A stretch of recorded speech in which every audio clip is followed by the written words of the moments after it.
Hello, everybody, and welcome to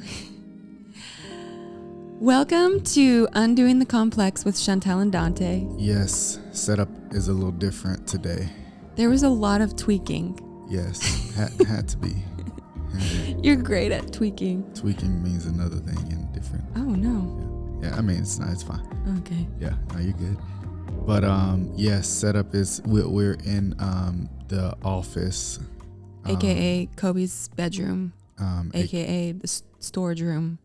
AKA the studio. And now the studio. So yeah, we if you're watching on YouTube, then you'll be seeing this. If not, all good. We might put up some reels on Instagram so you can see this fun setup. I literally was like, there's a succulent over to my left, and I grabbed it and put it there, but it's like half dead. It was a bad succulent. It was a bad one. It was a bad one. So also, I have to make sure to put I had to pour my water into this mug here. It was in a water bottle, but then aesthetics matter. He made me put it in a cup, and then I also, when I put the cup back, I have to put it close to these light strips you're here. Telling them the magic. I just like that I was sitting here just waiting while you were doing all the tweaking. Because the wall is just plain white, and I'm trying to add some dimension. Praise God, I decided to wear like this bright blue, mad happy sweater. But there's nobody better at doing this than you. Yeah, but I just was like, man, we need a little bit more. Mainly because like with aesthetics and stuff, man, my stomach just growled so loud. Y'all, I'm doing Whole30 and my body is sad happy. That's funny. But I'm also doing Whole30. Yes, you are. No, I'm not. I mean, I eat your Whole30 meals, but I also eat a Whole30 other things that I'm not supposed to eat. Well, the thing, let me just say this one thing about aesthetics. Okay. You don't want things to be a distraction. That's it. Yeah. That's it. Like that dead succulent. You want people to feel when they see something like, oh man, I feel so nice. I don't know exactly what it is. I can't pinpoint it, but it feels nice. You are the best at that. But when you have something that's an eyesore, that's the only thing you focus on. That's true. And so that was the goal with this. And you might see something that's an eyesore, like a dread of mine poking out or something like that. But for those who are listening on Apple, on Spotify, man, thank y'all so much for vibing with us. And we've gotten so many messages, and sometimes I'm walking in Redding. I know not everybody who's listening is in Northern California, but for the people who are, it's meant a lot, when y'all see us telling us about the podcast and what it's doing for you and your people. And I've got a lot of messages about people believing for homes. Yeah. Because of our house testimony. Yes. So many people have felt that same thing of, I feel like God has said that we're going to get a house this year, but it's felt really risky and really intimidating to believe that.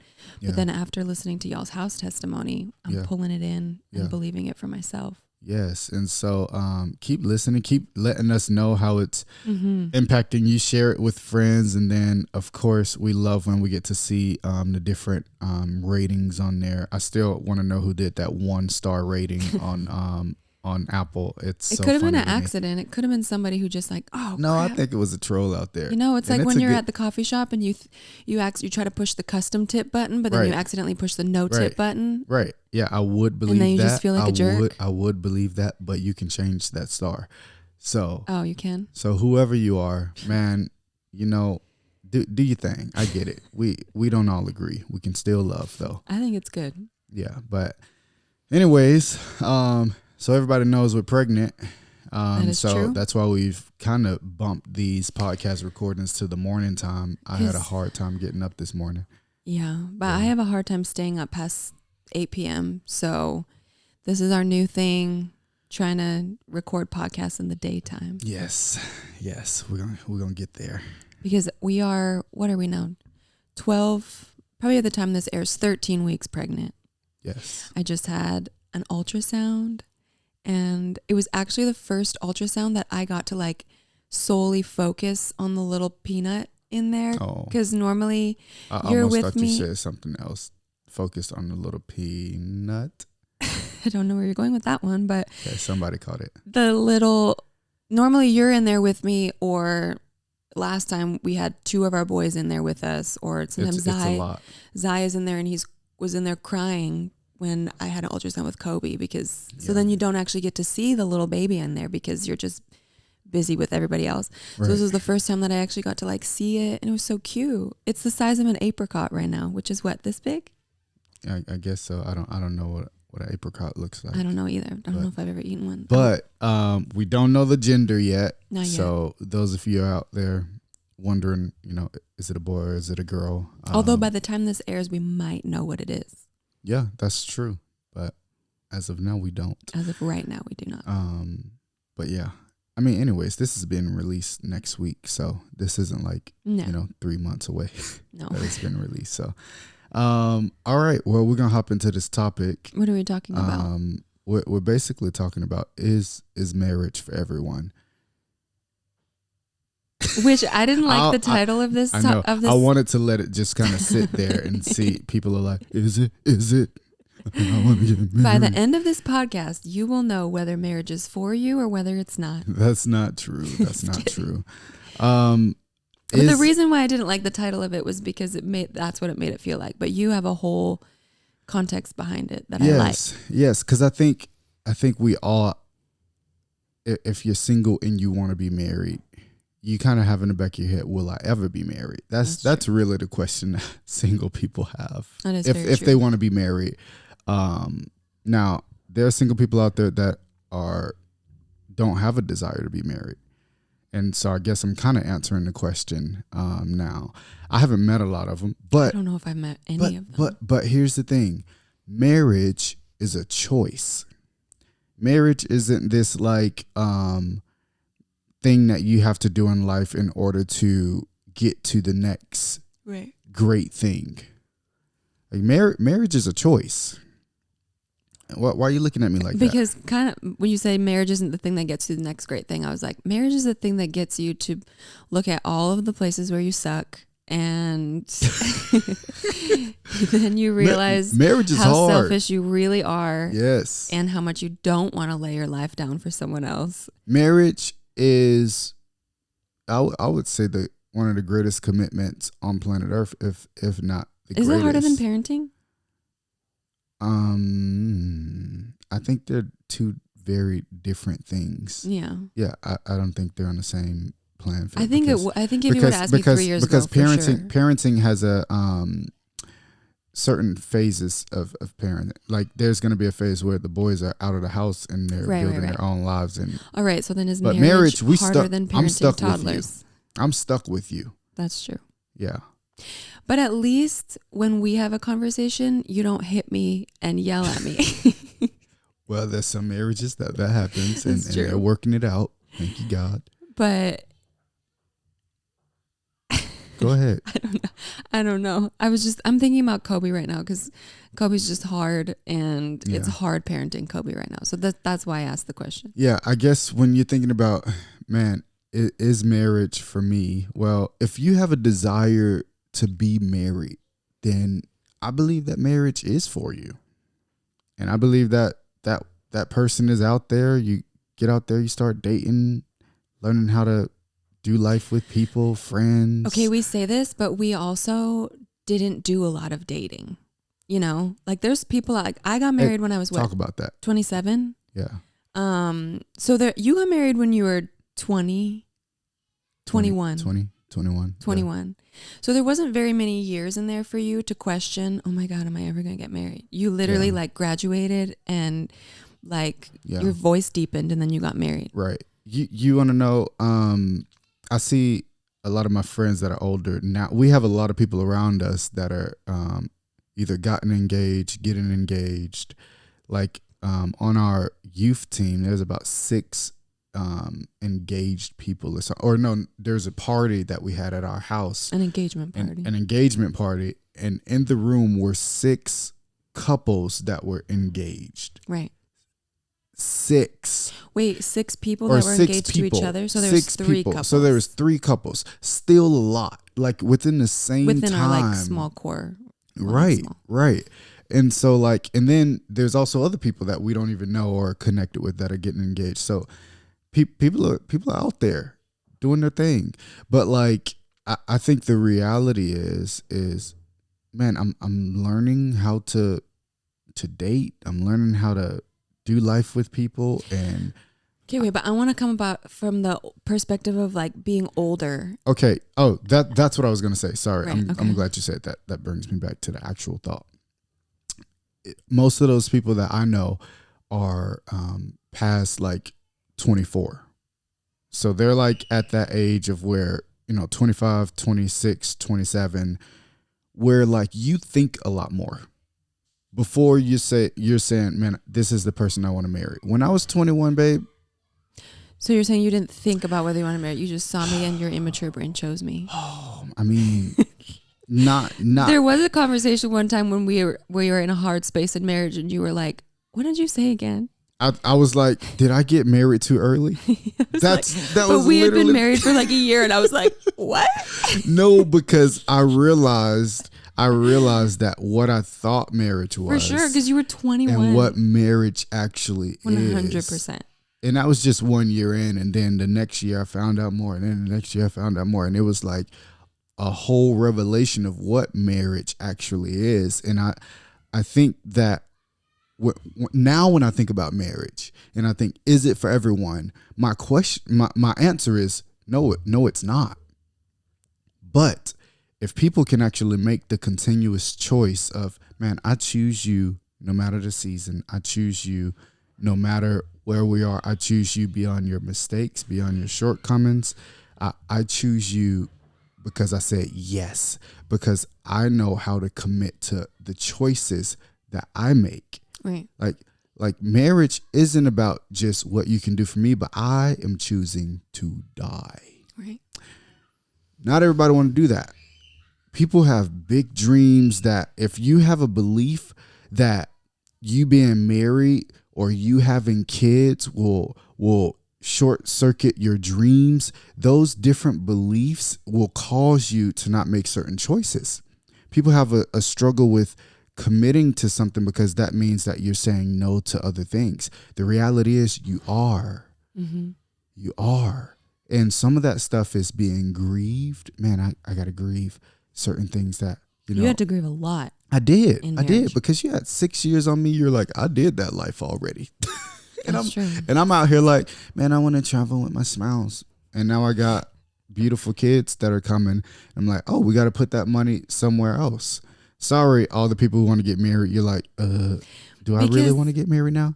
Yeah, when you're choosing to lay your life down for somebody else, yeah, like you said, you're also choosing to let go of other things, whether it's your, what's that income called that you have a lot of? Disposable income. Or your time, or the hopes and dreams that you had for just kind of jet setting wherever you want to, like all of that. It doesn't die in marriage. You have to figure out what it is between you two that you want. We had kids really early, so I think there was a death that happened earlier. Right. And not a death in a bad way, but kind of like a dying to self. There's a lot of dying to self. When you get married, you are creating a new way of life. Right. That's not surrounded on you. It's not focused around you. It's not. And you're not just answering to you. You're not just accountable to you and your decisions, but it's like, oh, when we say that we're married, we believe in a biblical marriage. We do. So that's our base level of, man, this is how we're going to do life. And what I mean by biblical, just because everybody got their interpretation, y'all better chill out. What I mean by that is the two became one. The two became one. And so I'm protecting that oneness. She's protecting that oneness. And we're figuring it out. This is where marriage can feel complex. This is why we do this podcast called Undoing the Complex, because, man, what about the God dreams that he's put inside of us? How does that come into our marriage, and how do we give space and time to that? You work it out. You figure out what your family has grace for. I know couples that are married and one is traveling, one's not. And they're like, man, this is what we feel grace for. I know couples where it's like, oh, stay at home dad or stay at home mom or whatever. And it's like, oh, this is what, or there's couples that are both doing this stuff. Like, Marriage is y'all two working it out on a day-to-day, being present with each other, choosing each other in every season. I think in the same light, you know, with marriage, people want to have kids, or you know, they want to. Marriage isn't just building dreams; it's building legacy. You know, us having kids, but the reality is, you can have kids, like not what is it, biological kids, outside of like without being married. Right. Like, we just talked to someone yesterday who has so many kids, but not like from her womb. You know, did I say womb? Womb. I'm just trying to figure out where you're going right now. What I'm saying is, a lot of times we think that marriage is the only way to get our dreams fulfilled. Right. And I'm saying that that's not true. Like, that marriage is the only way that I can get towards my dreams, or I have this idea of, man, if I have the right spouse alongside me, I have somebody to believe in me and just be with me, that's the only way that I can get to the next things in life. And I'm saying that that's not the only way. But what I am saying is, marriage is one of the best things on this planet. Like, we love marriage. We love what we get to build, that I'm building something beyond myself, that I get to lay down my life for someone that is committed to me as much as I'm committed to them. I mean, nobody's showing you. I think culture portrays this picture that marriage or a committed relationship is the end goal, because after the credits roll and everybody leaves the movie theater, nobody's wondering what that married couple that got married at the end of the movie, how they figured out how to show up together and fight and learn how to communicate. And I think a lot of times in the church, there's this. I remember growing up in the, like, I kissed dating goodbye kind of culture of, you make the list of your guy and then you just wait for him to come. And there wasn't a lot of talk on, how do I become the spouse that someone else is going to want? How do I become me before I put myself in a relationship where me has to die to somebody else? And I think it creates this kind of fantasy and this ideal in our minds of what success looks like, and rather than, okay, what about me first, and how do I become healthy, and how do I get whole? I heard Mike Todd, he's a preacher and a pastor of this church, Transformation Church, and he said a lot of people want the happily ever after, but don't nobody want to do the happily ever before. Everybody wants the happily ever after, but not the happily ever before. That space where, before I start dating, that I am working on me. I am loving being with me. I am enjoying myself, because it's just that reality that marriage won't save you. Marriage does not save you. On the other side of marriage, you still got you. The same you that was on the side of marriage before is the same you that's going to be on the other side. The beauty of marriage is that, man, we get to share and build something together. That we get to dream together. We get to see what's possible. We get to have sex without shame. Like, and knowing that, man, when I give myself body, soul, and spirit to you, I know that there's no other that's happening with that we are committed because of our yes that happened in 2016. Like, that's what marriage creates, a house that you can dwell in and be safe in and be covered in. And so, I mean, that's, yeah. But I think I was trying to get back to you getting married early and me getting married later in life, and later being like 27. Yeah. Was I 27 when I got married? Yeah. There is a question when you get older in years of, is marriage going to be for me? Like, am I eventually going to find this person? And I don't think you ever had to I didn't have that anxious feeling of like, is it going to happen for me? Yeah, you're right.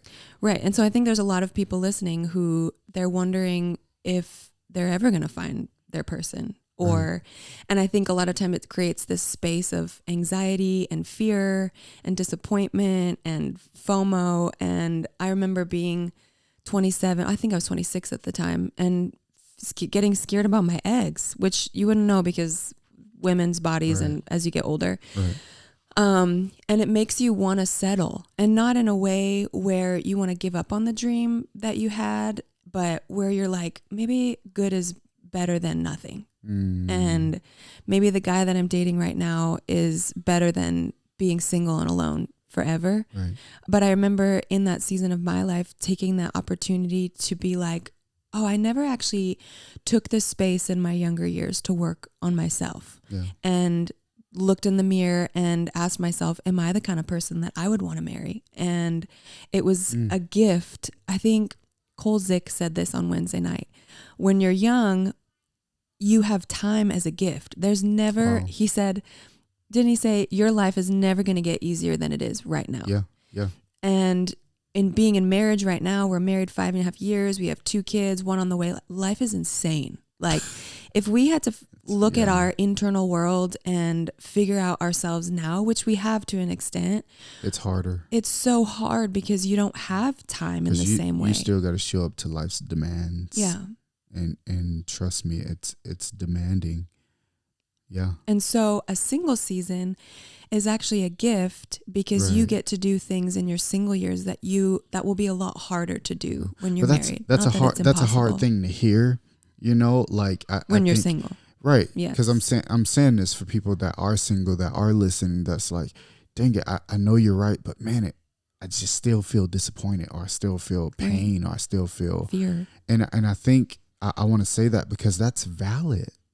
Like dreams or hopes deferred makes the heart sick.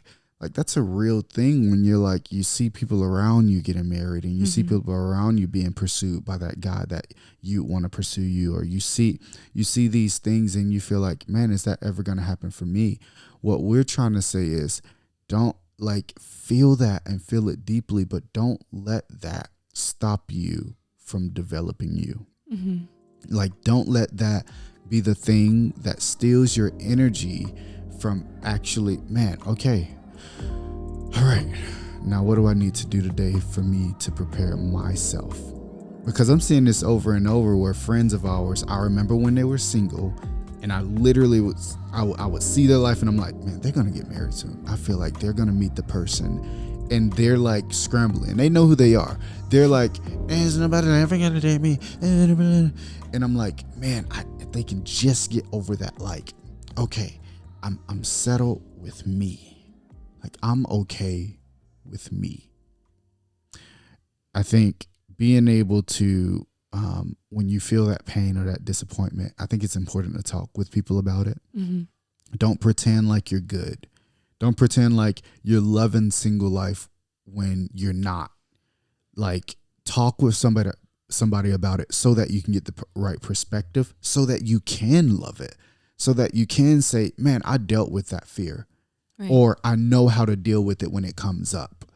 Like, do you? That would be the question. Like, do I know how to, when I have those moments of, you know, we're at a party or something and everybody has a couple and I'm the only one who feels like the third wheel, and I'm going so deep within myself that I can't show up and be myself. Right. What are you doing after that? Like, I would encourage you, sit with yourself and be like, okay, I'm gonna have a little compassion on myself. I want this desire. I'm going to be honest. Dang it, that sucked a little bit. Okay, who am I going to let in about that space? Right. Because you'll realize that the more you're able to show up in those spaces, the more you're able to bring yourself, the more you're able to be with yourself. When that guy comes, you're not going to be freaking out, or that girl comes, you're not going to be freaking out, thirsty. Like, this is my one and only. He or she's not going to be your rescue. Exactly. From your sad single life. Because here's the reality. Don't nobody want to rescue from a sad single life, or you don't want that person. Because if they rescue you, they're going to have to rescue you for the rest of your life. Exactly. Until you learn to show up for you. But if you're able to work on that space of your inner confidence of being, And that means that you're going to have moments where you feel triggered. You're going to have moments where you feel alone in that space, and that's okay. And I also think it's important, I tell clients this a lot, hold on to the hope that God is not withholding from you. If he put the desire in your heart, he will be the one to fulfill it. I think a lot of times we think that we muster up these desires on our own and that we have to be the ones to fulfill them. But as a parent, like a few weeks ago, I told Zai that I was going to take him to Chuck E. Cheese. And he's been asking me about it. So I put this desire in his heart, like, we're going to go to Chuck E. Cheese. It's just really busy right now, but I promise you, we are going to take you. And every so often over the last few weeks, he says, Mom, you said we were going to go to Chuck E. Cheese and we're not going yet. You never take me. And I keep telling him, like, we're going to go. It's just not the time yet to go. And I think a lot of us as people waiting on God, it takes faith to trust that, oh, if I have this desire in my heart, I didn't put this here by myself. That really helped me when I was struggling with just unbelief of God coming through for my dreams, for the things that I wanted, was telling myself, I didn't put this here myself. And God wouldn't put this in my heart to torment me because he's a good father, and he wouldn't put this here to torment me and then never fulfill it. And so I had to remind myself, God put this desire in my heart and he is going to be the one to fulfill it. I can do all the stuff on the back end. I can become the best single person there is. I can ready myself for marriage. I can tell myself all these things. But at the end of the day, God is going to be the one to fulfill the desire of your heart. Yeah. And I think you mentioned something earlier about the list. We're going to Chuck E. Cheese today, by the way. Yeah, we are. The desire is being fulfilled. Yes. You mentioned something about list. Which you actually had a list. I had a list. Pretend like you didn't have a list. Of course I had a list. I was born in the 80s and grew up in the 90s. Everybody had a list. I knew this girl in my church. Her list was like 20 pages long. Like, no joke. It was 20 pages long, and she was like proud of it. I'm pretty sure she's still single, but you know what? That's not the point. Oh, sweetheart. But we all had a list. We were told, like, not in Sunday school, but like in school and stuff back then, like, make your list. And so we would make our list. Like, it was called things that I want in a future husband. And I would literally I would take the guys that I was dating, I'd be like, they don't have the things on my list. I would still date them, which was a problem in its own. But you actually ended up having so many of the things on my list. So I'm not a really good advocate for not writing the list. I know. Because I wrote dumb things. Like, this is the thing about my list. I wrote things on my list that I didn't have myself, and I wanted somebody else to have them so that I didn't have to figure that out of my own. Lord. Like, someone who's confident. You complete me. Literally. That's that codependent You complete me. Yeah. But also I had like someone who likes the outdoors, because I don't like the outdoors. Oh, I know you love the outdoors. Someone who could dance, because I couldn't dance. I mean, I can hold a beat. I can pop lock and drop it. I can moonwalk it. I can walk it like I talk it. Go ahead. Keep going. I wanted somebody who wore good cologne, which you did at first. You just got cologne. I didn't have cologne. I wanted someone who wore good shoes. I didn't wear because there was all these guys out there wearing nasty New Balances, and this is before New Balances were cool. So I remember I wrote on my list, like, I want a guy who wears good shoes. Oh, yeah. So you did end up fulfilling some of these dumb things on my list. Yeah. But wait, why were you talking about the list? Because I think a lot of times people are like, man, I don't got a list. I don't have a list. Sit down and think about it. A lot of us have mental lists that we just never acknowledge. And when we meet someone, we're already going through that list. And I don't think there's nothing wrong with having standards. Right. I was going to say that. Standards are different than a list. A standard is, hey, here's certain things that I uphold with boundaries. This is how I build. It's not like, hey, what's all of the bells and whistles? What's the external things of, like, now there's some stuff that you're like, man, if I'm not attracted to you, then I'm not gonna. But I've heard so many stories where someone's attraction grows, where someone wasn't attracted at all. Didn't find the person cute, didn't feel like they look, guys and girls. I grew an attraction to you. I mean, I thought you were cute, but you were 19. Thought I was amazing. Yeah, you thought I was 19. Good looking, though. So it was hard to look at you and be like, you were cute, because you were underage. You gonna come at me like that? That's what you gonna do? You were underage in America. Maybe if I was in Canada, I'd be like, ooh, 19. What? Because it's 18 I couldn't in even Canada. drink. Yeah, it's true. You couldn't drink. Yeah, that's true. Anyways, so many people, you have that list, and I would say challenge that list. Even when if a guy or is interested in you, or guys, if you're interested in different girls, like I think a lot of times we get cut short from what we have in that mental list and what could be possible, because the person who I married in 2016 is not the same person that I know right now. Praise God for that. And vice versa. Praise God for that. And so I think I remember when I was trying to pursue Chantelle, and she said no for like 5 months. One of her main things also, he makes 5 months sound like it was a lifetime. Because I was bringing it up pretty often, and you would have the biggest excuse. Not an excuse.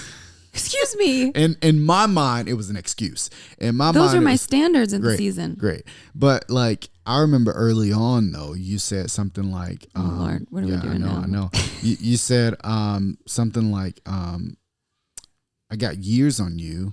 You don't like, I don't think you can handle. I remember we were on the phone. Yeah. You're like, I got years on you. I don't think you realize what like you're saying yes to. Which like, you didn't. No, I didn't. But in my mind, this was a thought. This is what I'm saying. Like when you're younger, you just the logic is because very your prefrontal different. cortex isn't fully Right. developed. The logic isn't there as much. I think it's a gift when you're in community and you're in the right people and you don't get weird.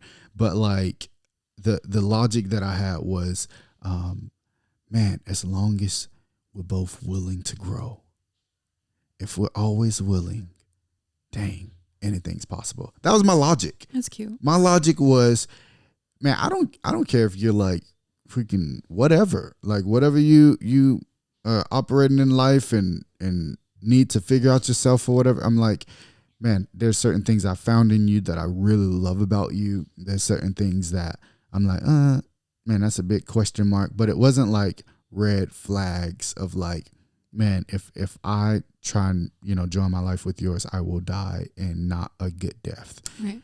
It was more like, oh man, I don't see eye to eye with that, or I feel like I have, I've grown in this area and you haven't. But like some of those things that I saw was like, oh, I feel like she would be willing and I would be willing to face things and to go after things. And so who we're going to be 10 years from now is going to be completely different because of what we chose to face. That was my thought at 19.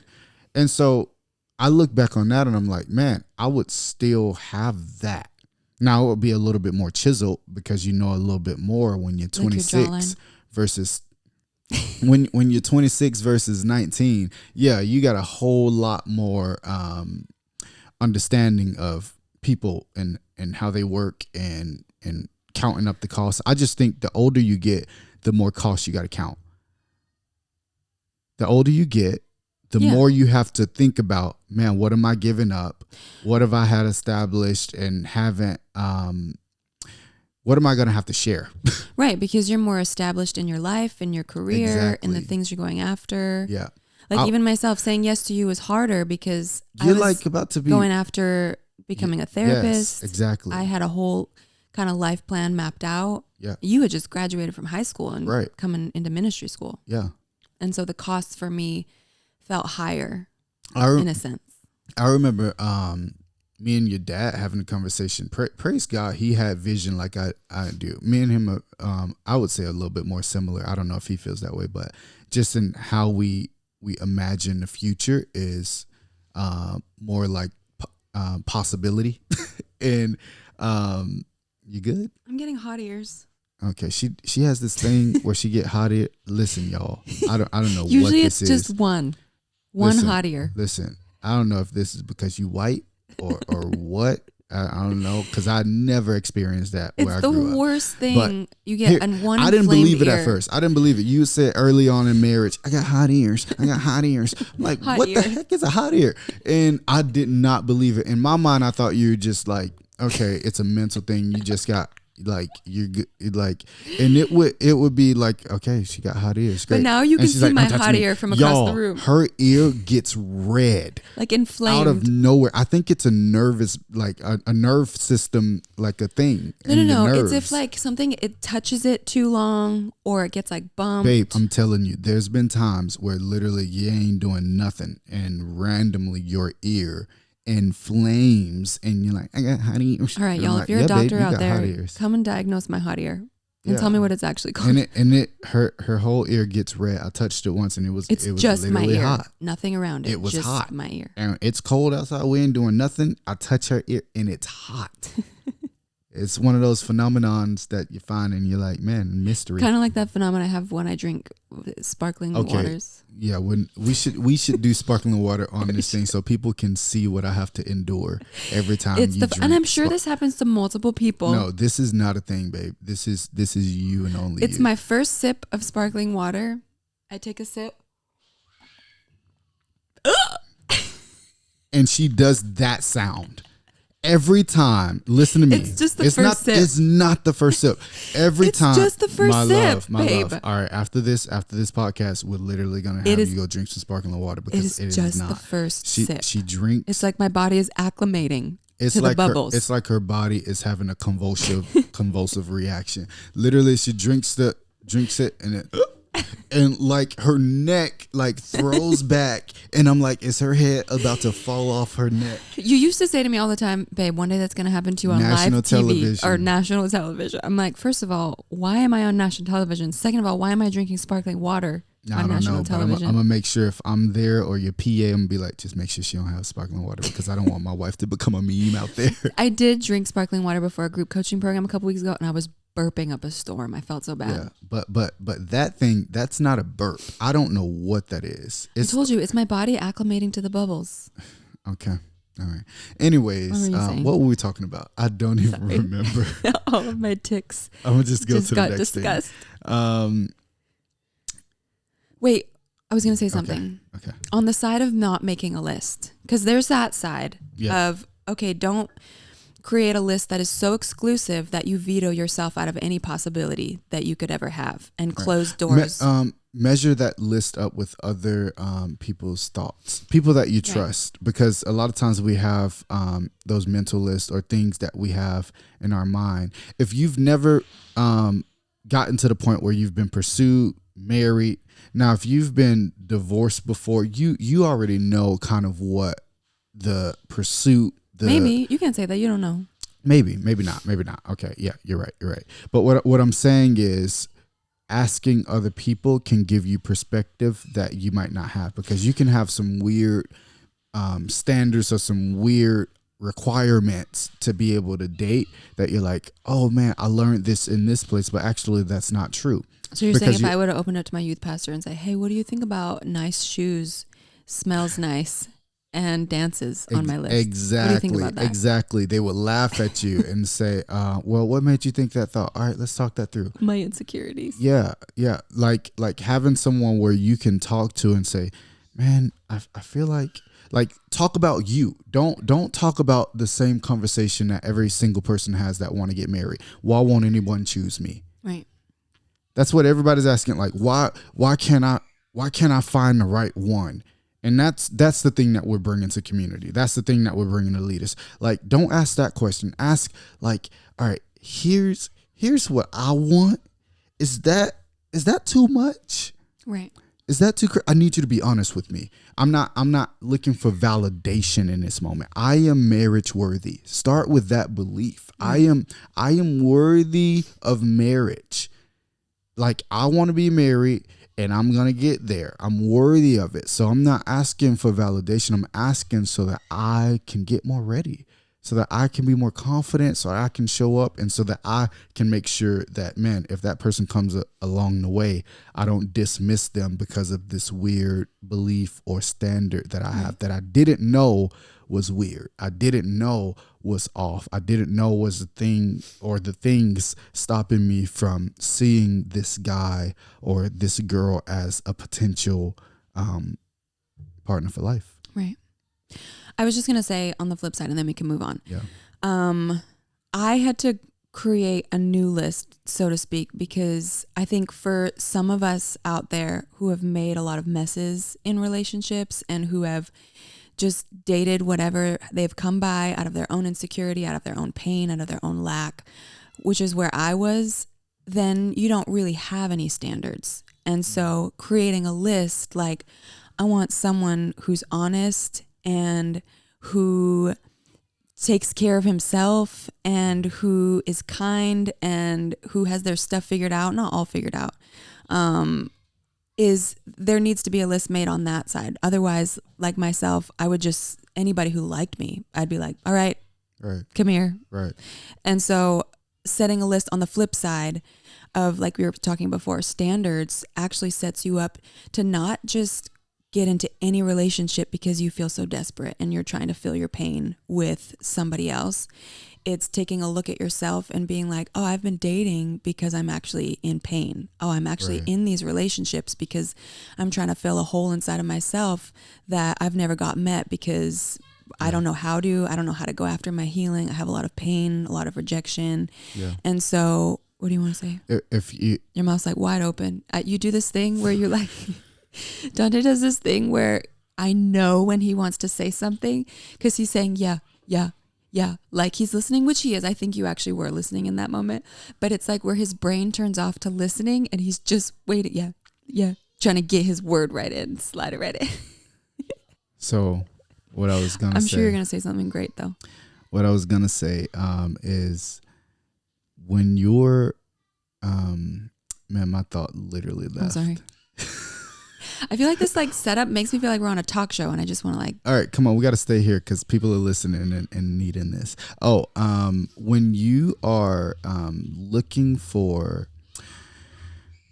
that guy or that girl and someone comes along and, you know, is interested in you, be aware of what comes up inside of you. Right. Like, be aware if you have a fear of like, this is my one and only chance. Right. Or if you have a fear of, man, I need to protect myself. Like, be aware of what's coming up inside of you, because a lot of times we mishandle moments because we're not aware of what it's doing in us and we're not facing it.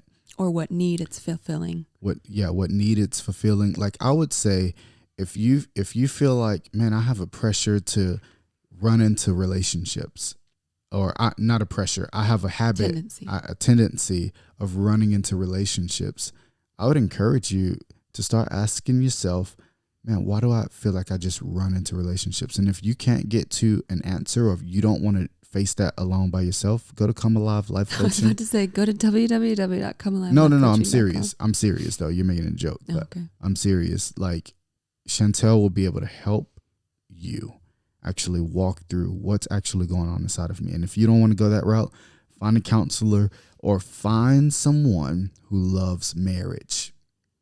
Find someone who's married and doing marriage well. Everything we're talking about right now, like when we're saying go to people, open up with people, I'm not just talking about like your other single friends who are also single. Right. Y'all are just going to validate each other, which is a special space. Right. Y'all are going to validate each other. Or if you find someone who is secure in their singlehood, that's a great person to talk to. And you know if they are. That you can't say, oh yeah, I'm single in my city. No, that shows about how you live. Right. And so in the same way, if you are struggling with this, or maybe you're on this call and you're triggered, or you're feeling like, man, this is me, find someone to talk to that either loves marriage, is secure in their singlehood, or going to counseling or life coaching with Chantelle or somewhere else, wherever you are, where you can start to figure out, man, what's going on inside of me to cause me to have these mindsets, because they may be the key to me walking in confidence in my singlehood. Right. Because we create cycles in ourselves and in our relationships if we don't actually figure out what's going on inside of us. Right. Because your brain is designed to learn and problem solve. And what I mean by that is literally is almost like how you ride a bike without even thinking about it, but you learned it at first. Your brain is looking for ways to make things simple. This is how cycles are created. Mm-hmm. Like, this is why cycles are created, because the brain is literally saying, okay, how can we make repetitive thoughts, repetitive patterns of thinking that causes you to think less and do more. Right. And then we end up just doing and not realizing, oh, we're in a cycle right now. And you get the choice to invade those cycles with new thoughts, new beliefs, through counseling, through opening up, through asking yourself hard questions. Because if you don't do that, it's one or the other. It's not like, oh, I'm not going to create a cycle, I'm too good for this. No, you're designed that way. I remember this time. Let me further explain. Okay. Neural pathways, ways of thinking, like literally on a chemical, on a biological level, there are neural pathways that are being created in your brain constantly by your life experiences. And so when you have a thought and you focus on a thought, that thought either gets ingrained in there or it gets pulled out by a new thought. Right. And that pathway is easiest to go down because you've gone down so many times. And so creating a new path is really hard. I was going to say, I remember this time, it was one of my relationships right before I came out here to Bethel, where I found out this guy liked me. And I remember standing at a crossroads where I could choose to not go there, or I knew exactly the cycle that I was going to jump into if I chose to kind of go down that path. And I knew how it was going to start. I knew what the middle was going to look like. And I knew that I was going to end up brokenhearted and it was going to be a mess that I was going to, but I remember feeling compelled to choose that cycle, even though I knew how the cycle ended up, and it ended up the same way every single relationship. Because what's crazy about it is, even though it's broken, it's safe. Right. The reason it's safe is because it's predictable. Yes. Because you know what's on the other side of that. Even if it's going to be pain, at least you know. And so that creates this false idea of safety that, man, I know what's going to happen. This isn't happening on a conscious level. So I'm not saying like, oh yeah, no, this is happening subconsciously where you're like, oh, I'm around the same mountain, but man, I know that mountain. Right. Whereas stepping out and inviting people into that space is vulnerable, where your ideas and thoughts of what singlehood is and should be is challenged. Don't nobody want to be challenged these days. You challenge somebody right now, you get canceled. Come for me. Sorry, I just got a little. Which, coming back to our story, which is why I said no to you for 5 months. Because I did not want you to be another thing that fed this cycle of insecurity, lack, fear inside of me. And so I had to break that cycle by saying no to you. Yeah. Well, glad I could be of assistance to that. So that it was when I said yes to you, it wasn't out of this place of, you are meeting all of my unmet needs and all of the places that I hate about myself, you are going to fulfill. Right. Because that's what relationships did for me. Right. And so even though they ended up bad every single time, while I was in them, it fed my need and my lack and my self-hatred. Yeah. So, but when I started digging into that and getting counseling and figuring that out, relationships weren't my escape from myself anymore, because I actually knew who I was and what I wanted, and they weren't the thing that rescued me. Right. And now we are in, we're going to be finishing up now, but the reality is, no, marriage isn't for everybody, but a lot of people want to get married, and marriage could be for you. But I think if you have a desire to get married, then it's for you. I think it is for you. Yeah, I do believe that, because we don't believe in just you being alone out there by yourself in that belief, but that God actually sees you, that he sees the desires of your heart and he calls them good. But the way that you steward those desires, that's up to you. Right. And so I think even in that same light, as you begin to dream about marriage, dream intentionally. Don't just look at culture or the external of people's lives. This is why we're doing this podcast, to show you guys just maybe a little bit of like our thinking of like building and creating a marriage that we love. Right. That we feel alive in, that we feel like the sky is not the limit, where we feel like, man, anything is possible within this thing called marriage. Right. And I think doing stuff alone is overrated. I think everybody's starting to figure that out. And so, as you're dreaming about marriage, please DM us, message us if this stood out to you. I feel like this would bring up a lot of different questions, this topic. Reach out to us, please. Like I'm saying that right now, get out your phone and DM us. Or if this has really impacted you, share it, send it to a friend, send it to your single friends. We thank y'all for listening to us today in our different setup of a studio. And we'll talk to you guys soon. All right, bye.